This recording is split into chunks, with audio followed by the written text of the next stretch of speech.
Welcome to Cultivate, a Veritas Academy podcast, where we explore truth, beauty, and goodness through meaningful conversation. We invite you to join us in discussions meant to edify your mind, encourage your heart, and equip your family to live abundantly in Christ.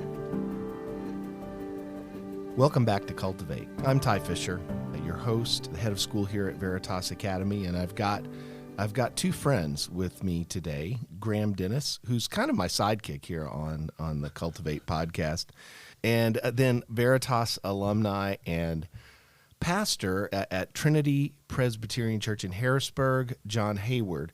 John, I think besides like teachers here at the school, I think you're the first repeat podcaster, repeat guest. So there we go.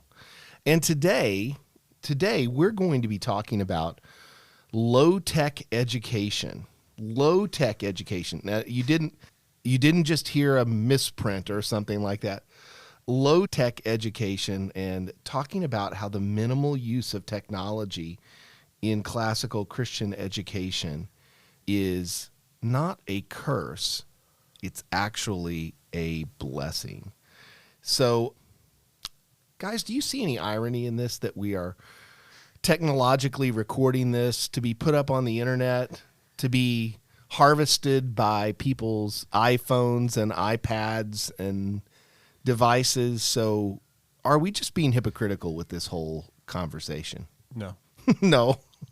And you can listen to it on a desktop. You can listen to it on a desktop? I guess you have. You can? Yeah. Well, okay. We're selling the 8-track too, right? The 8-track. Vinyl. Yeah. Lo-fi. Vinyl podcast. Low-tech and lo-fi. Oh, my goodness. Well, there we go. No. So, yeah. No.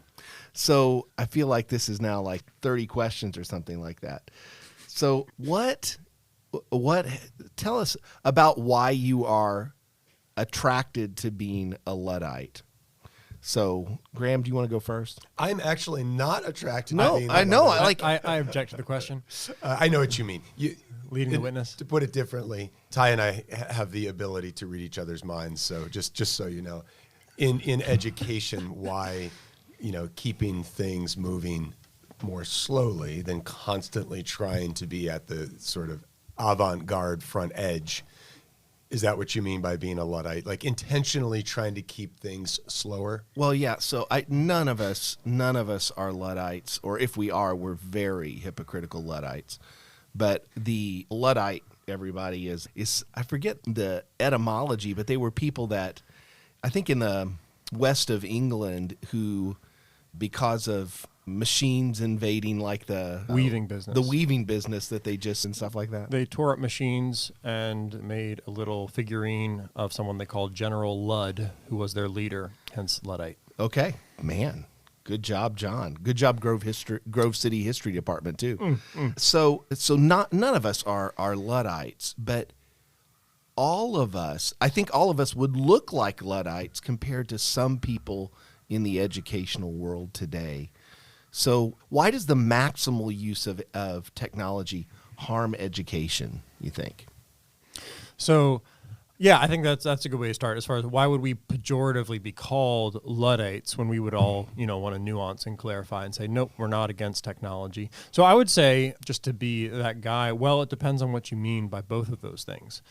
Right, so if we think of technology, because I think we often use that word as sort of a catch-all broad phrase, right? So the electric lighting that I had for all of my education here at Veritas is technology, right? Well, but you were back in the yellow light days of Veritas. Yeah, yellow light days, and I would say the days. air conditioning that you all have installed now is new technology that I did not have. And, right, so the technology is a broad phrase that means a lot of different things.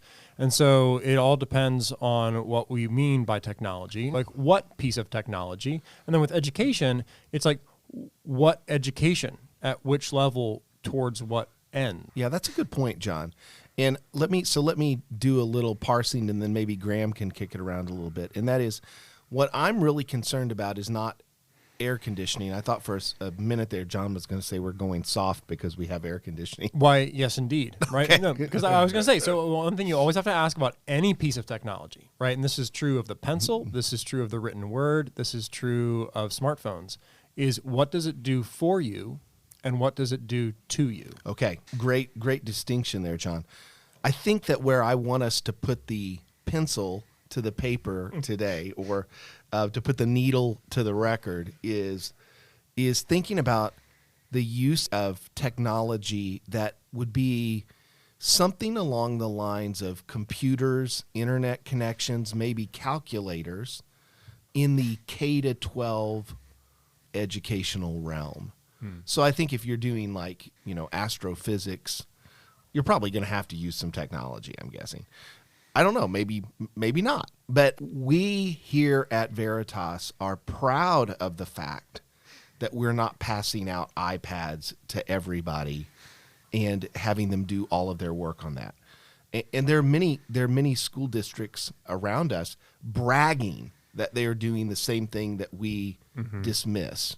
Okay, so Graham, I just wish we would have had a time period where we could, we weren't in school and we were all on computers, and we didn't get to have face-to-face interaction. I'm having a bad memory. I think that mind reading thing is kicking in.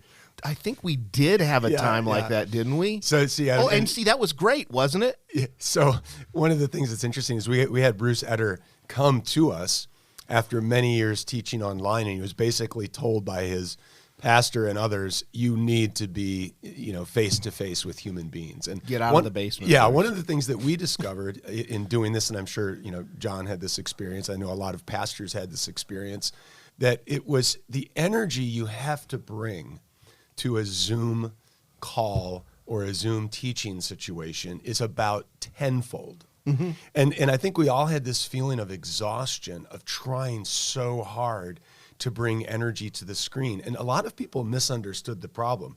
It wasn't so much that you were feeling exhausted by putting the energy in. What a lot of people realized is you weren't getting any back. You're looking at a screen and you're just kind of throwing your energy into that screen, but there really isn't any actual energy return. And it's funny when you're talking to a human being, you're in church preaching a sermon, you're standing in front of a class, you're really trying to be conversational. Mm-hmm.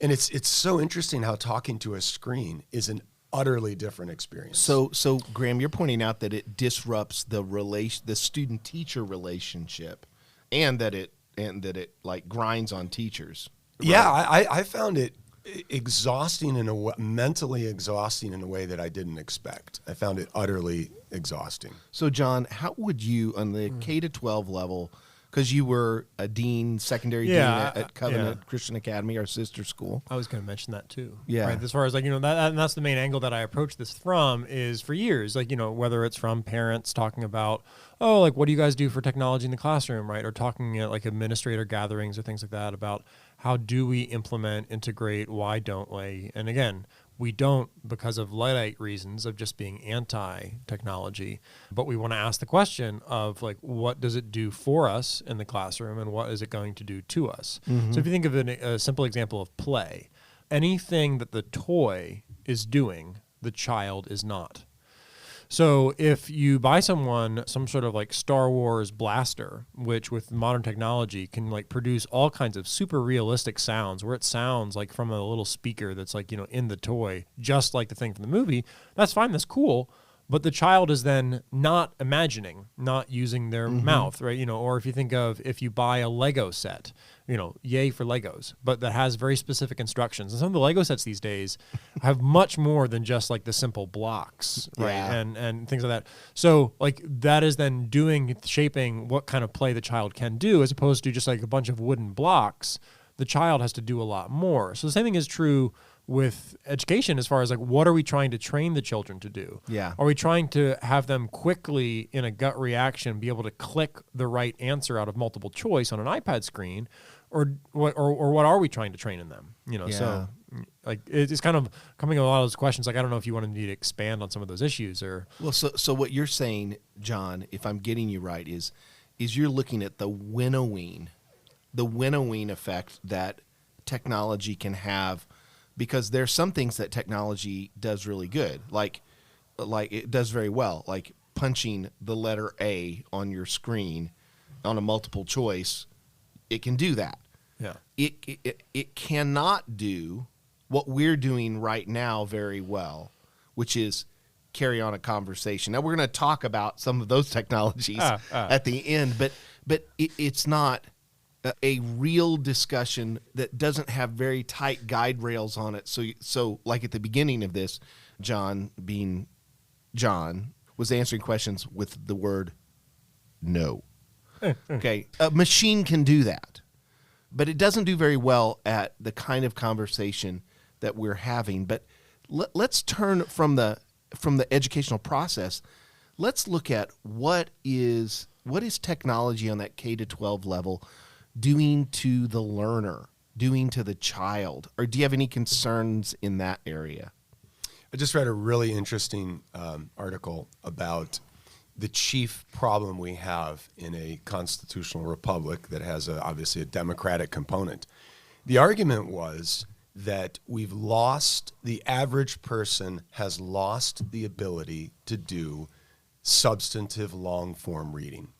Mm-hmm. So in other words, our habits have shifted so much away from long-form reading, our attention spans have shifted so much away from long-form reading that it's hard to have a virtue that this author was claiming is necessary in a democracy. Mm.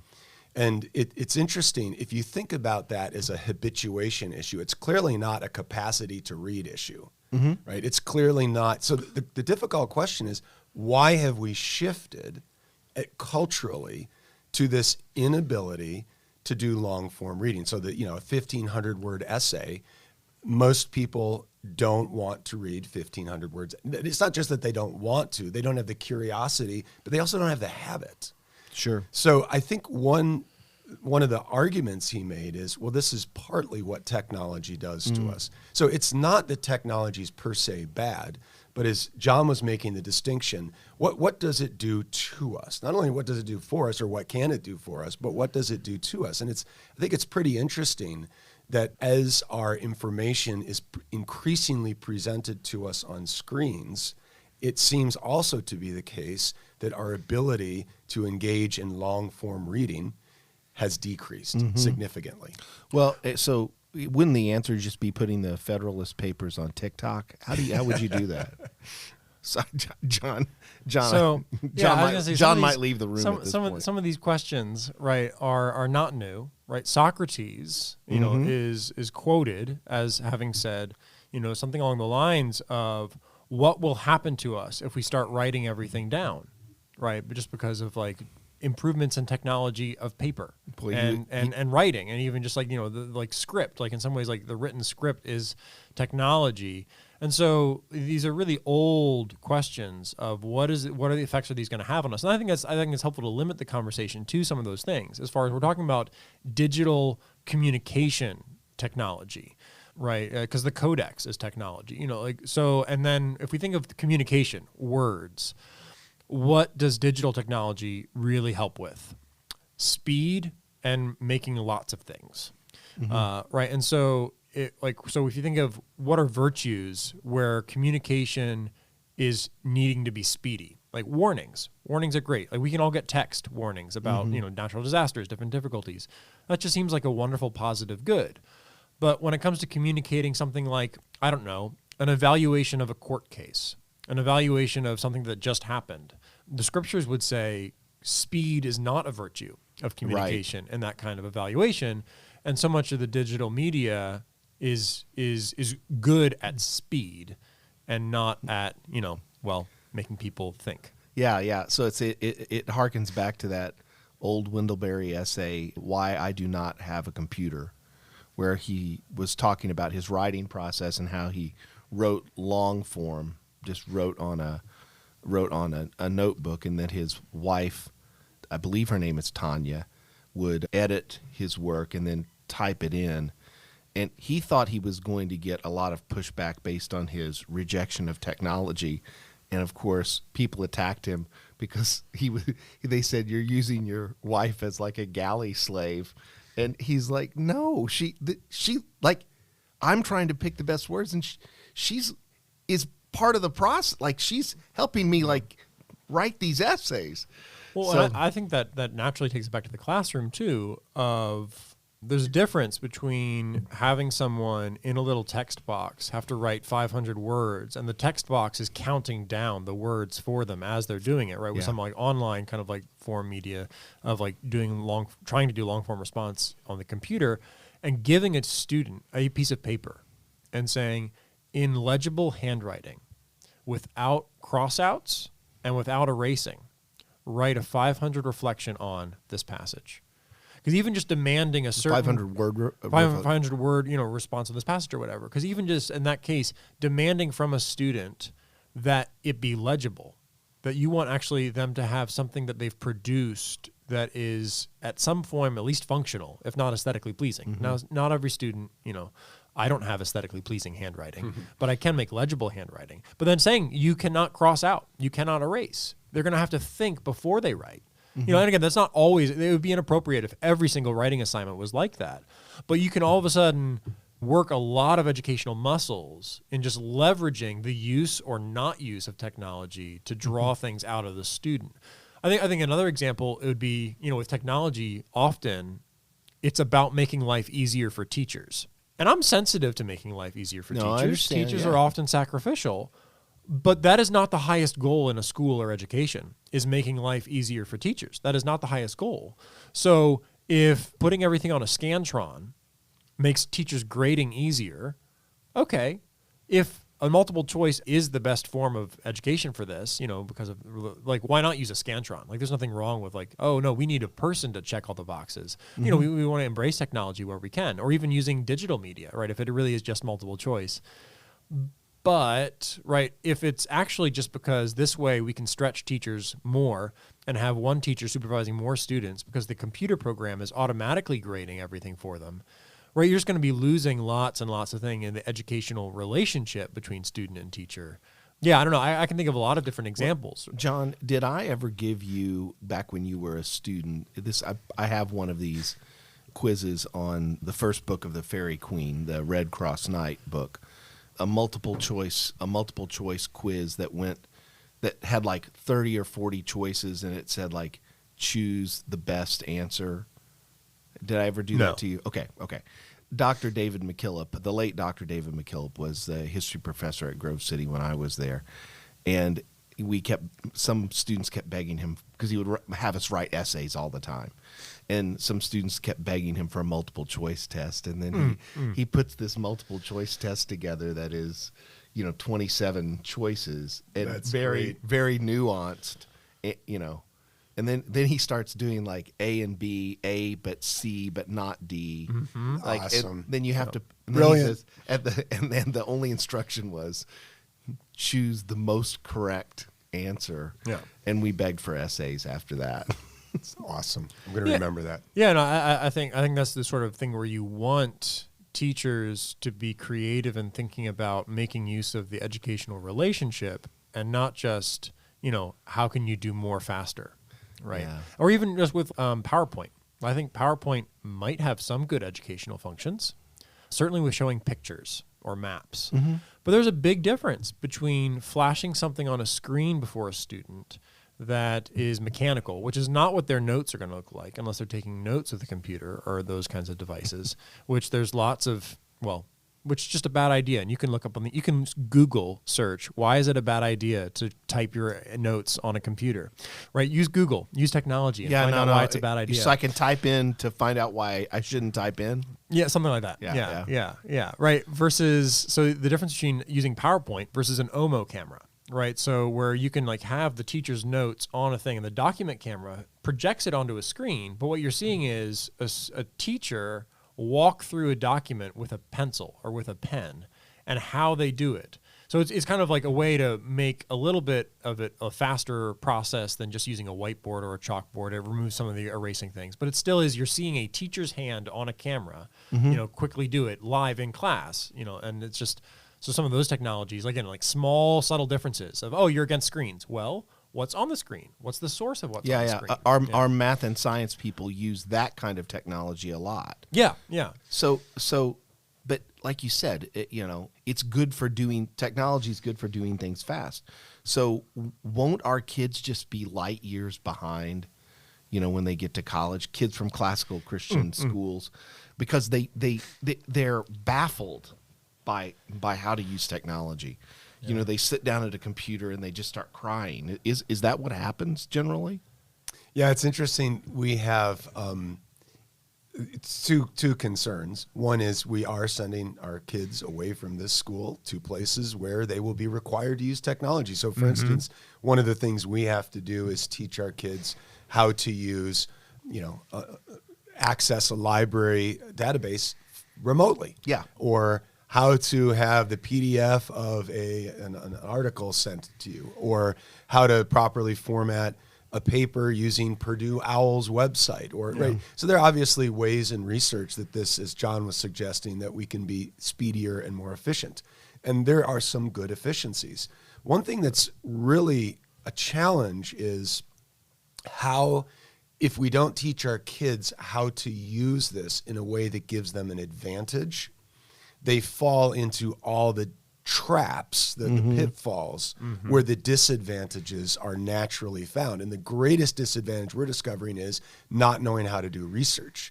You remember when you had a card catalog? Well, John doesn't, but you and I remember. Yes, I do. Oh, you do? You remember? So, the problem is the inability to find the right information online. It comes so naturally to them. In other words, the ability to find the right information in a library with a card catalog came pretty easily to us. It came pretty naturally. The librarian showed you.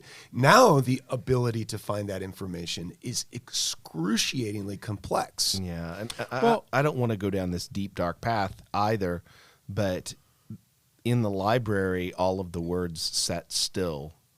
So that you knew those are the suggestion words, or like that's what I was going to say. There's a big difference between like education, research online, where you're trusting an algorithm, and where you are inputting Boolean logic of like quotes in certain places, a comma one place, a semicolon another place, where like the computer will listen to your guidance, right? But you can then set, all right, I want something that includes this phrase with this comment and this connection, as opposed to if you just type in a question.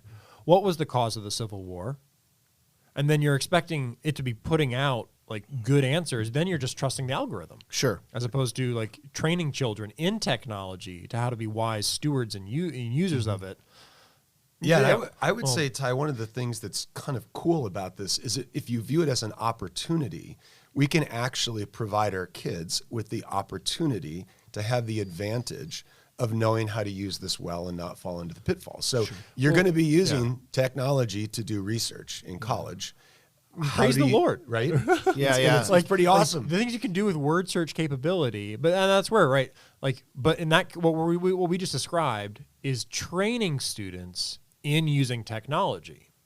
So that's the educational goal of that kind of assignment, right? Of, okay, yes, you're going to be researching something about like, the Peloponnesian War and what sort of sources are online. But part of our goal here in this educational interaction is to train you how to use this technology. That's very different, though, than using digital technology to train a third grader or to train a seventh grader in how to do a math problem and how to solve things.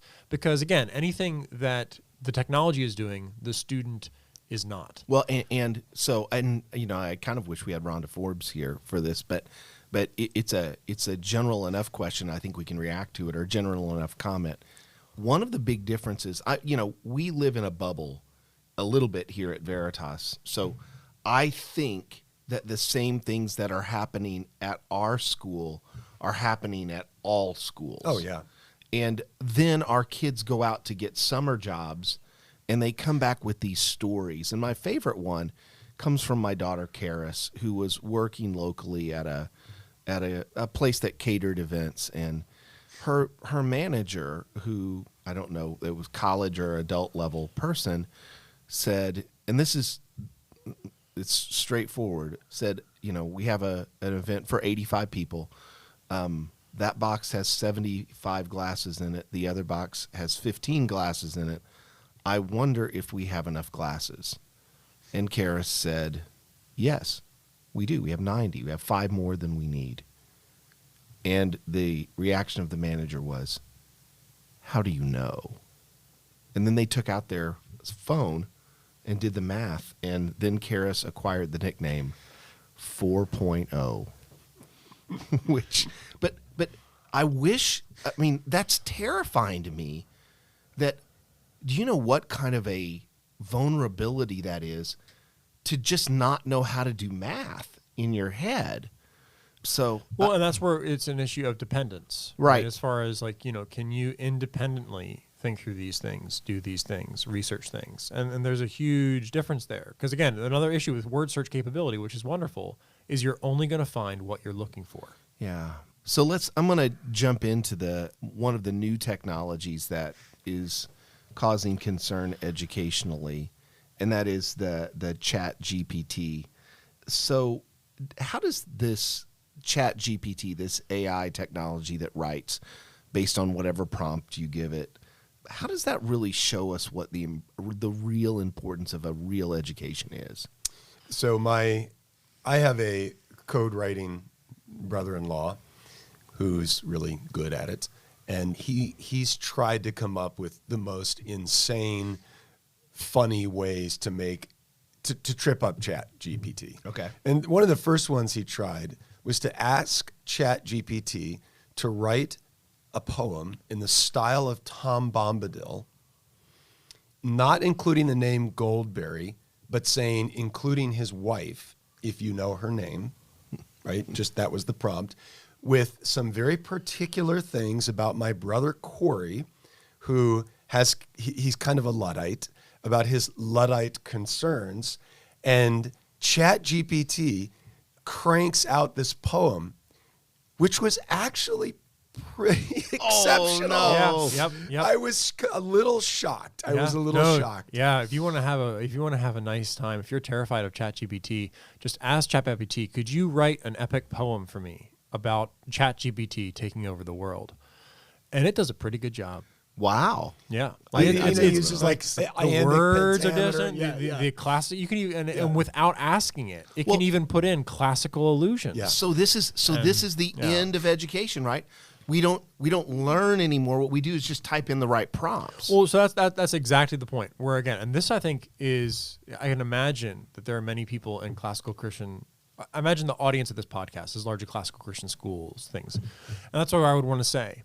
If you thought the goal for education was that your student could just quickly write nifty poems that demonstrated how much they knew, well, then maybe you missed some things about what we're actually trying to do with students in education. That's right. As far as forming them as thinkers, not as like, oh, wow, you just wrote a quick poem, and did you see that Milton allusion? Oh, that's so good, right? Like, because, again, when you're not dealing... Not that there's anything wrong with that, John.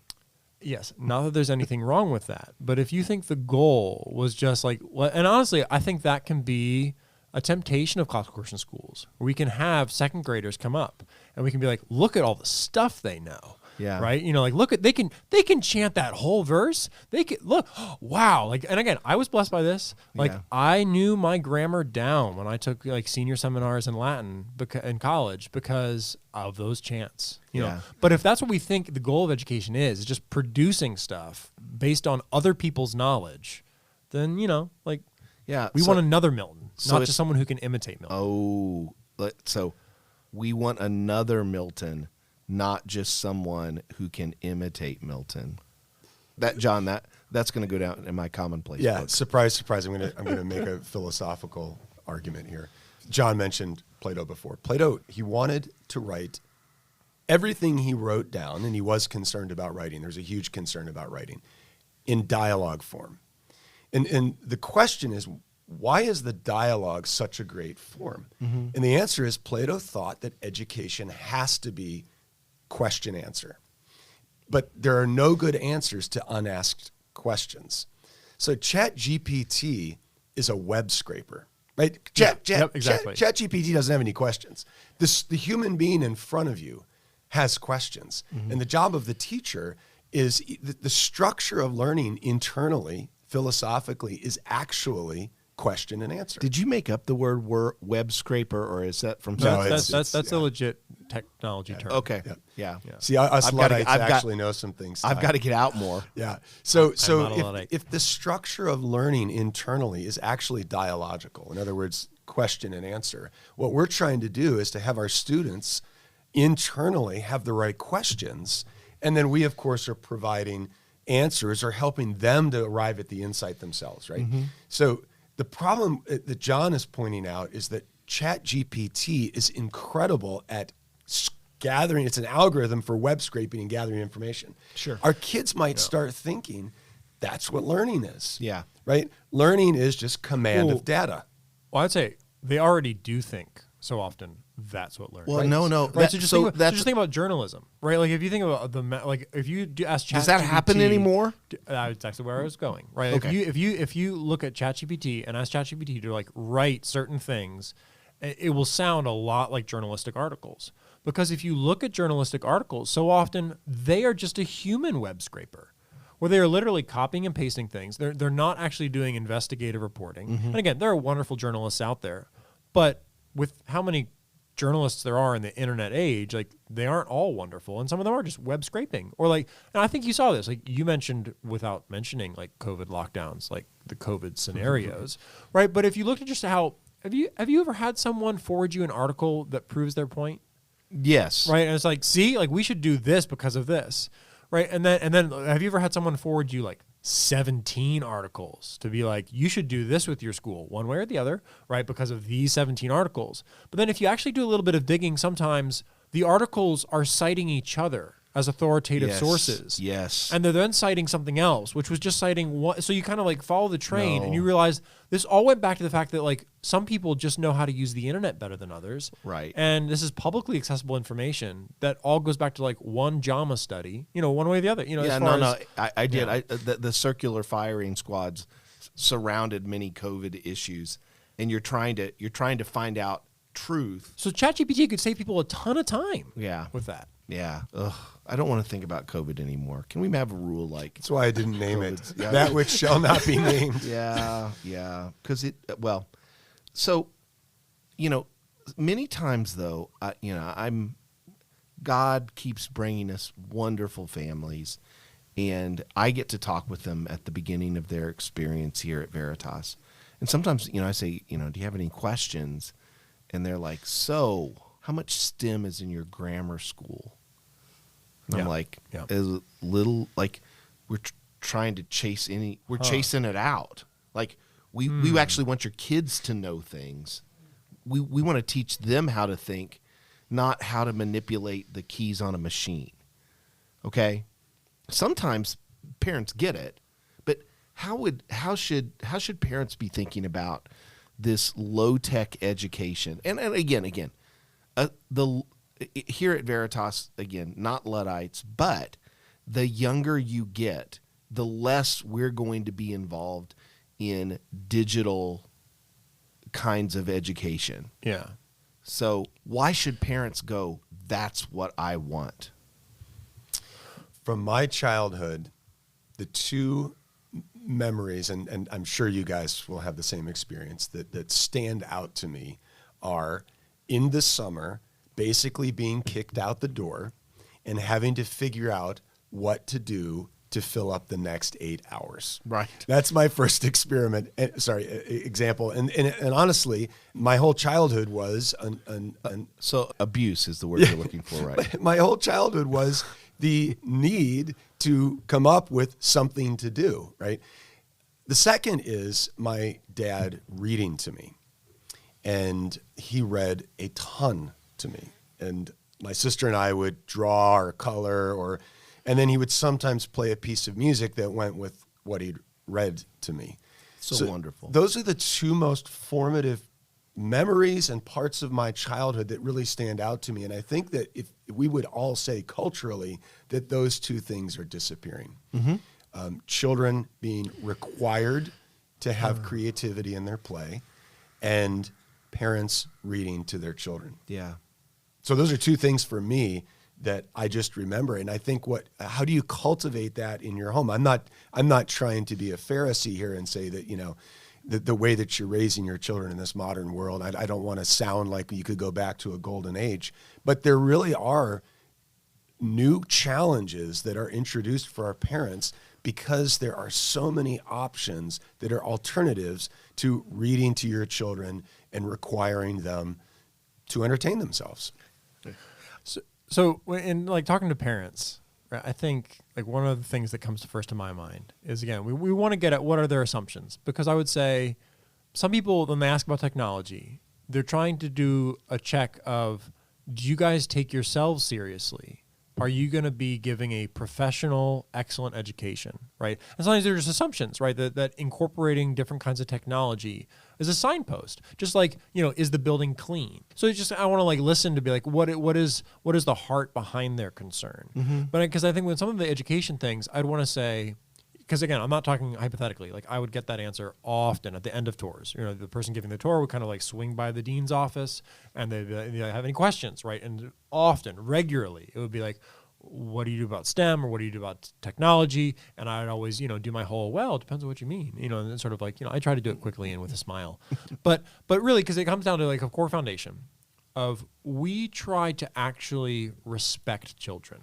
And there's a level of respect that comes from giving them the dignity of high expectations.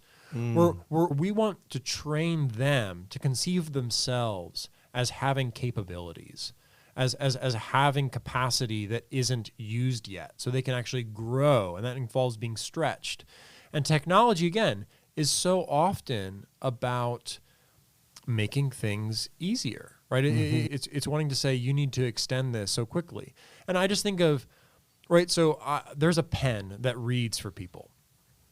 You can have it across the words. And I have an excellent student who was going blind, and it's only been increasing, right? And as she was able to then use that pen, that was a wonderful thing, mm-hmm. right? It's a blessing to her. But that kind of technology, again, we want to celebrate. We want people to invent those kinds of technologies. Mm-hmm. But the idea of saying, let's give that pen that reads for people to a first grader who's beginning to struggle with learning how to read. Because learning how to read is hard business, mm-hmm. right? And with an incidence of dyslexia, with like 2 out of every 20, we're talking about more of like a learning difference necessarily than a disability there. But still, it's hard work to learn how to read for the mm-hmm. human brain.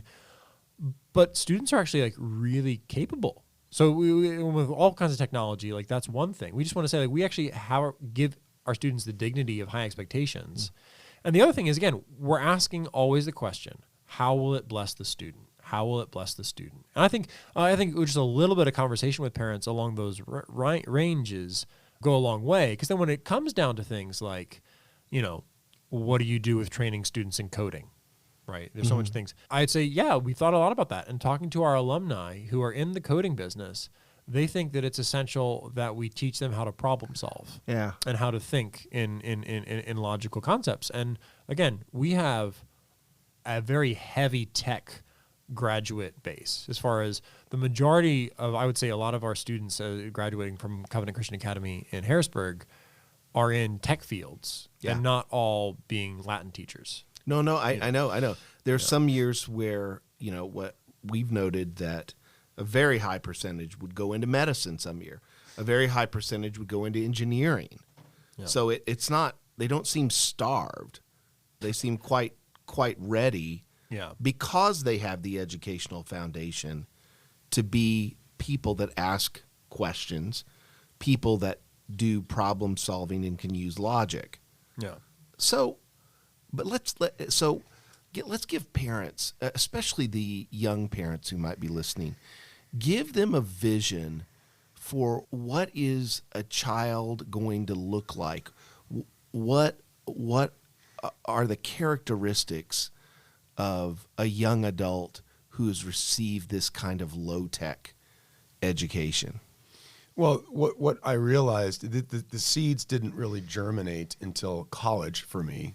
My parents had read to me, my dad had read to me a lot, and then in college I realized, I love books and I love classical music. And the interesting thing about those two loves is they both require a lot of patience. Yes. If you love classical music, you like the symphony, which in the classic sonata form is probably the most profound expression of it. A good symphony might take you 45 minutes, right? If you go to see a performance of classical music, it's not your 3.5-minute songs you love to listen to on the radio. There's a requirement of attentiveness. The same is true of reading. So I think what we're trying to do, as John said, that technology is great for speed and efficiency, but a lot of what we need to do as human beings requires patience, and especially it requires us to operate at a speed that allows us to be attuned to what's around us. And the attunement, for instance, to your neighbor, the attunement to the needs of your neighbor. A pastor in a conversation knows the needs of his congregant because he's attuned. But the only way you can be attuned is by having the patience to listen to, over the long course of a relationship, you're required to be attuned to that person. And I think that's a habit. It's a virtue that develops from certain kinds of habits. So what we want our kids to have is habits that are in which they're not enslaved to the speed and the efficiency of technology. They have the expectation that their world is going to look like their technology, but that they can actually use it as a tool that nevertheless doesn't impact their capacity for listening, for patience, for long suffering. God is described in the Bible as being, chesed is his patient, long suffering, loving kindness. And it's generational, it's lasting, it produces peace. And I think that that's what those are some of the characteristics and qualities we want our children to have. But it would seem that as a people, as a culture, we're not hungry for the things that we should be hungry for. Should I answer your previous question? Sure. Or we could just like let the podcast end there. Not hungry for the things we should be hungry for. What are those things? So I think of patience, right? As far as some of the benefits that can come from a low tech education. But again, I don't think low tech is a virtue in and of itself. No, right? I understand. And then I go back to what kind of technology? Okay, but we've already answered that question. So I think curiosity, right, is one thing, right? We're going, and that relates to patience, right? Because in asking questions, sometimes people quit after they don't even click next on like the Google page. They assume that if it's not in like the top 5 Google hits, well, like I couldn't find the answer, and that sort of thing. So I think sometimes like just like curiosity, where they can actually like want to ask questions, do things for themselves. A sense, again, I gotta go back to like a sense of capability. But I also just think of literacy. So like Graham said he loved books and classical music. I was going to say something like maybe they can read their own lease agreement with confidence. Okay. Right. In the sense of like, we have not a lot of students at graduates from classical schools that don't love the education that they receive. Right. They aren't thinking, I love Milton. They aren't thinking like, I love this music. They're thinking like, I just want to go play video games. Can I please play some more video games? Like, I'll do my homework. My parents say I have to do my homework, but I want to do more sports, more video games. Right. And what I would say, even with talking with those alumni, right, when they've been blessed. And again, I'd say our students reflect the culture. It's just an issue of like, we're trying to push back against it. But sure. But in talking with them, a couple years out, they can sense that they are free to do things. They don't always want to. They don't want to read things that often. They don't want to read 1,500-word essays, let alone, another Tolstoy novel. But they're actually free to. And they can experience that. And they can experience that with comparison to some of their peers of they can actually read and think.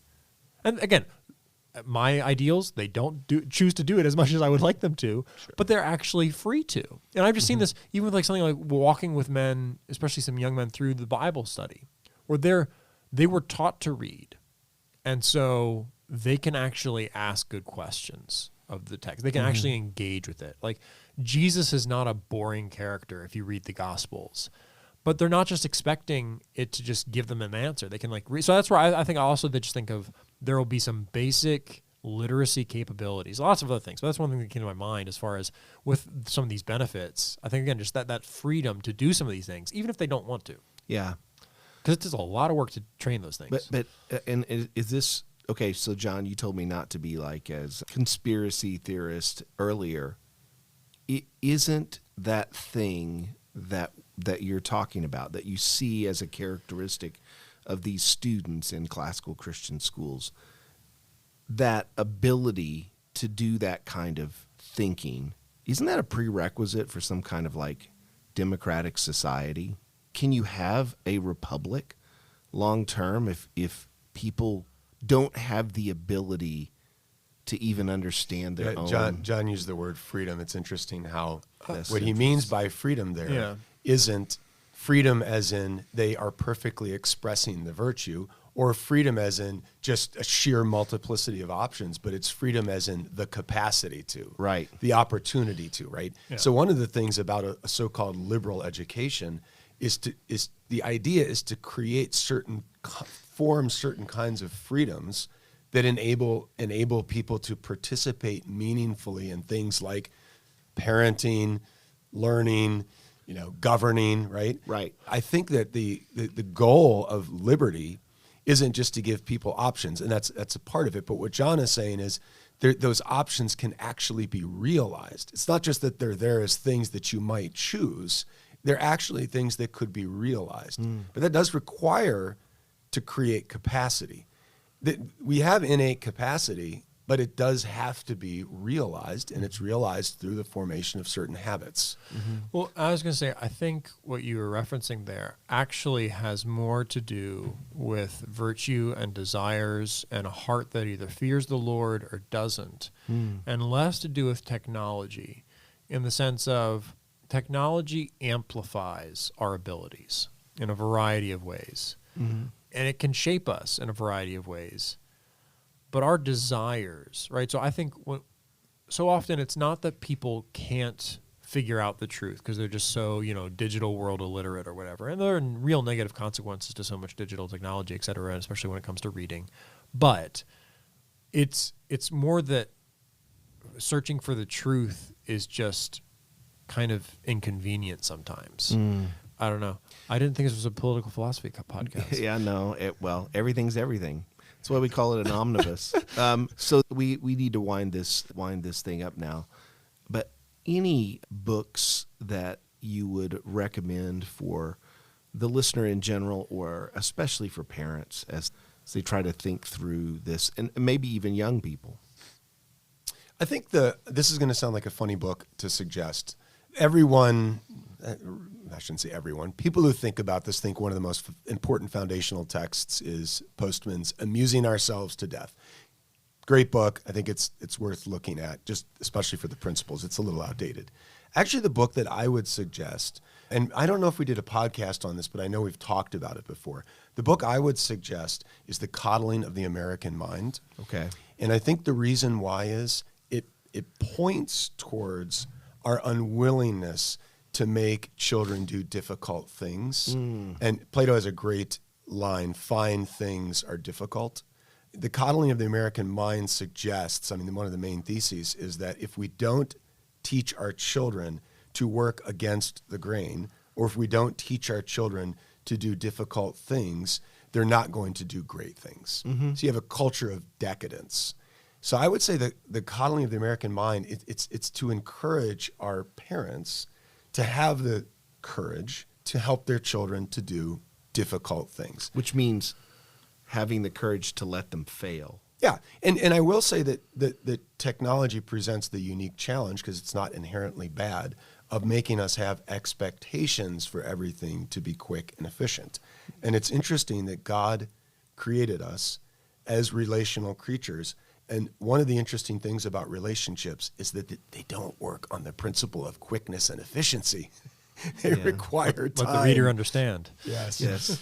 So I would just say that Coddling the American Mind, I think, would be a really good book. John? So I think what Graham just mentioned could be its own podcast, own series of podcasts. But I think as far as books, I think it could be read, certainly read to someone 13 or up, but Competing Spectacles by Tony Reinke. So he does a good job, and I think it would help be persuasive, especially to young men, perhaps, because Tony Reinke is able to articulate what is the true and right glory that can be there in certain forms of internet entertainment, in certain forms of video games. He can articulate that, in beautiful ways. Because if you just think of the amazing nature of some of the worlds that have been created in some of these video game things. Again, their power can make them dangerous as well, but competing spectacles. Because he talks about it's sort of biblical reflections on the attention economy, right? That everything wants to get our eyes, and we can only give our attention to so many things. And so, how should Christians seek to wisely navigate that? I could keep going with books, but that was the one if I had to pick one. Well, gentlemen, Graham and John, thank you so much for your time today, and thank you for helping us think through this important topic. You've been listening to Cultivate, the podcast of Veritas Academy, a preschool through 12th grade classical Christian school in Lancaster County, Pennsylvania. If you'd like to learn more about Veritas, visit veritasacademy.com to discover the truth, beauty, and goodness of classical Christian education.